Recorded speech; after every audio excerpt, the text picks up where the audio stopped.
Surah Al-Mu'minun, chapter 7, verse 101. Surah Al-Mu'minun, chapter 7, verse 101. أعوذ بالله من الشيطان الرجيم. لعلي أعمل صالحا فيما تركت كلا إنها كلمة هو قائلها ومن ورائهم برزخ إلى يوم يبعثون. Chapter 7. no, it's not chapter 7. Yes. Al-Mu'min was Chapter 23. 23. 23. He says 7. And verse number? Verse number 101. 101.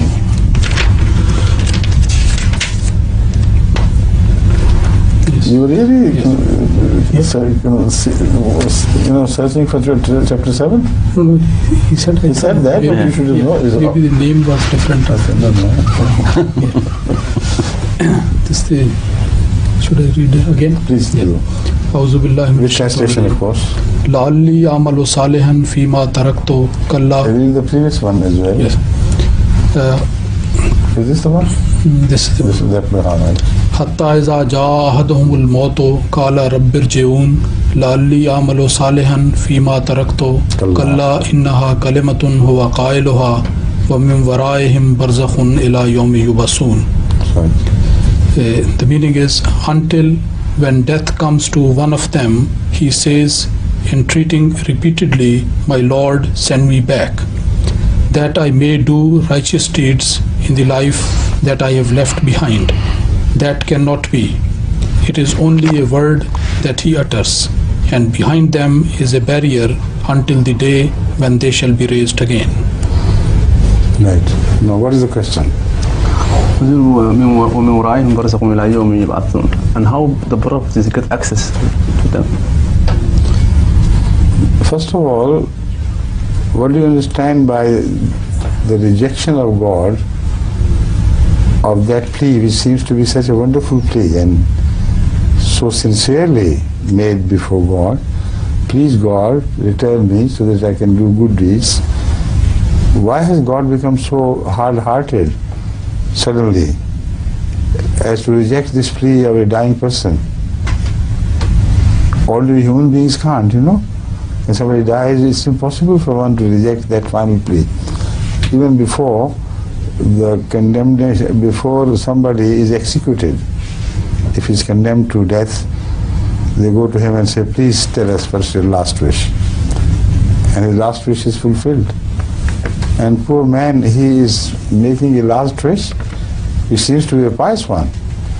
And God said, no, kalla, it's impossible. Why? First of all, this question has to be addressed. Then we'll come to the next one.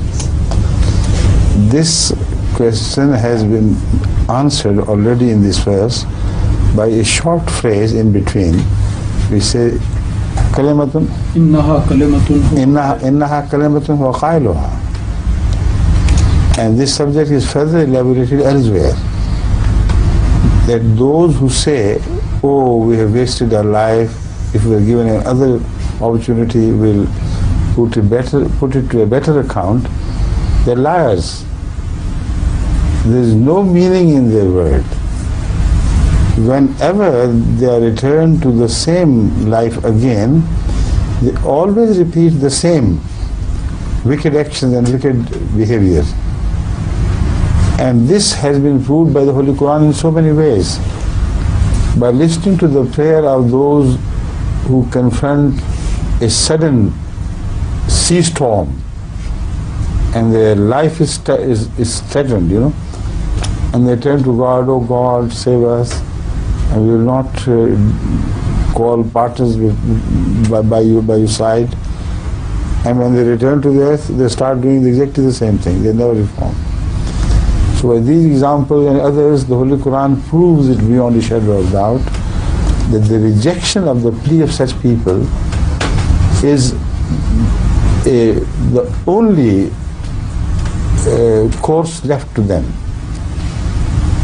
Because their liars is against human nature to change one's ways, despite the fact that the death reminds them of their folly, when they return to ordinary days, they repeat their misbehavior. The same is true of Pharaoh and his people. 9 times they were given chances. 9 times they saw the signs of Allah so clearly manifested that even the blind could see. Yet every time the punishment was lifted, they returned exactly to the same behavior. That is why his plea was rejected in the end.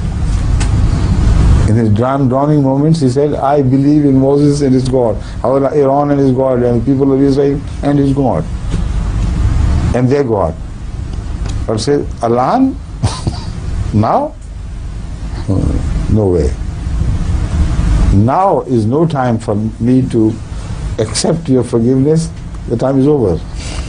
So this is the first question which had to be addressed and had to be answered. So I have done that. But before we begin to deal with the following question which you have raised, I should tell you that the time is over. So tomorrow, when you have translated this bit, I'll begin the remaining part of the answer, inshallah. ठीक है?